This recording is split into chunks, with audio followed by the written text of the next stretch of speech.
Welcome to XFO Intelligence Podcast. Today, we're diving deep into one of the most profound discoveries in complexity science, a universal pattern that connects everything from your thoughts to the structure of galaxies.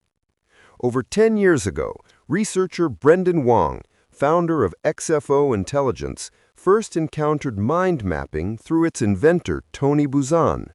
What started as a simple learning technique led to an extraordinary journey of discovery.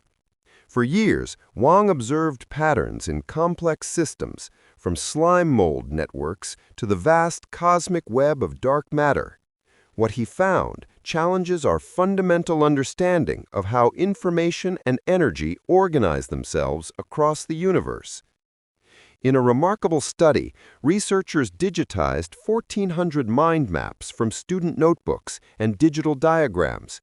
As they measured connections, clustering, and complexity, something incredible emerged. The same numerical patterns appeared repeatedly. Degree exponent of 2.12, clustering coefficient of 0.29, filamentarity of 0.73. But here's where it gets extraordinary. These weren't just mind map statistics. They were identical to the network signatures found in cortical neurons in our brains, cosmic webs of dark matter spanning billions of light years, slime mold nutrient networks, and even large language models powering artificial intelligence. After analyzing systems across 27 orders of magnitude in space and 20 orders in time, the data revealed a consistency that defies coincidence.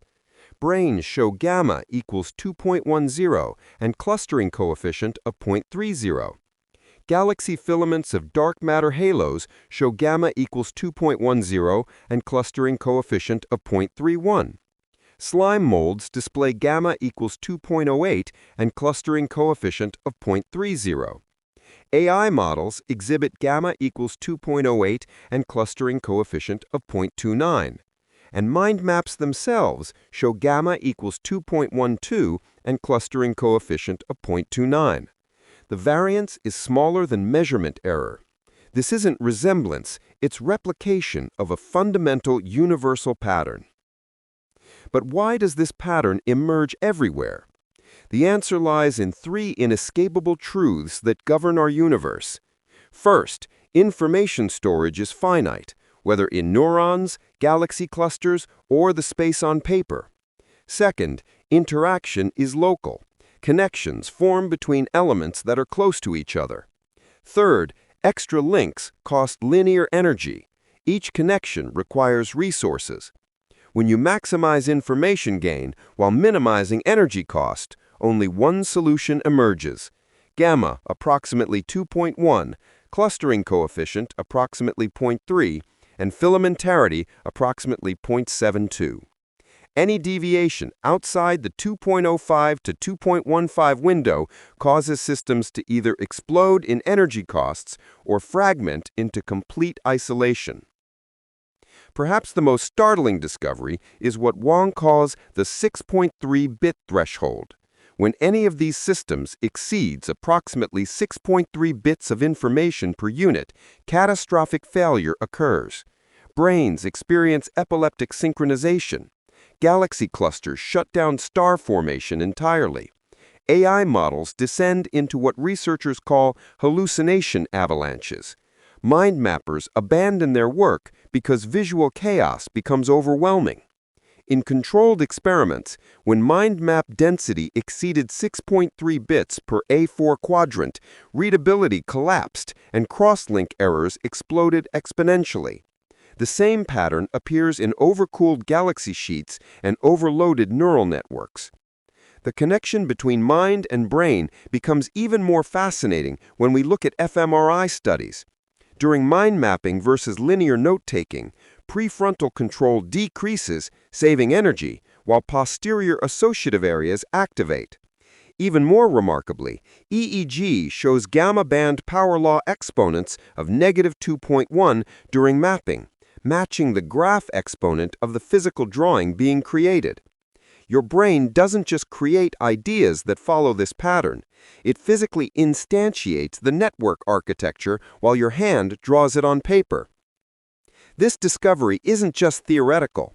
Real-world applications are already emerging across multiple domains. In education, mind mapping software that automatically zooms at 6.3 bits per A4 quadrant boosts retention by 28%. For AI safety, monitoring context entropy per parameter provides early warning of hallucination events before they occur. Neuromorphic computing chips that respect the 6.3-bit per neuron ceiling prevent seizure-like failures. Even urban planning benefits. Cities optimized with gamma approximately 2.1 show improved traffic flow and community resilience. The rules scale infinitely because the underlying constraints are universal. Based on these findings, a cross-domain safety protocol emerges. First, monitor energy per bit in real time.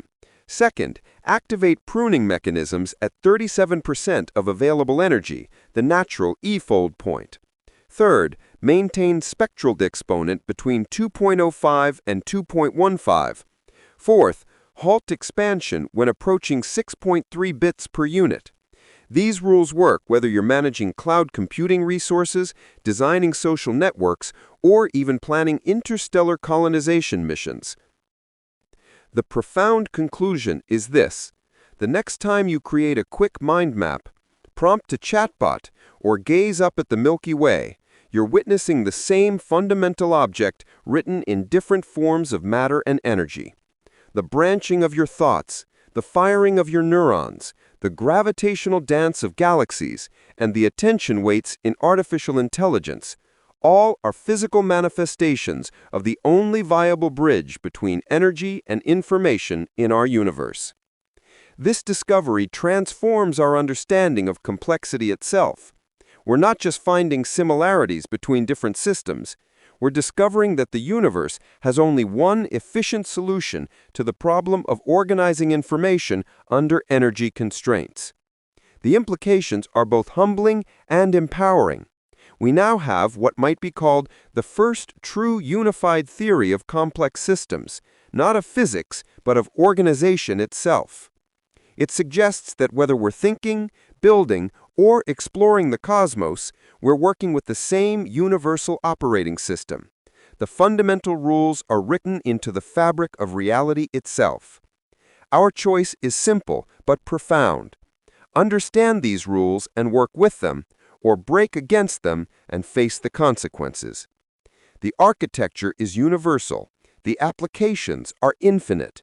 The choice to listen to this fundamental law of organization across every complex system we encounter or create may well determine which futures remain possible and which become permanently inaccessible. Thank you for joining us on XFO Intelligence Podcast. Until next time, remember, the patterns are everywhere, waiting to be discovered.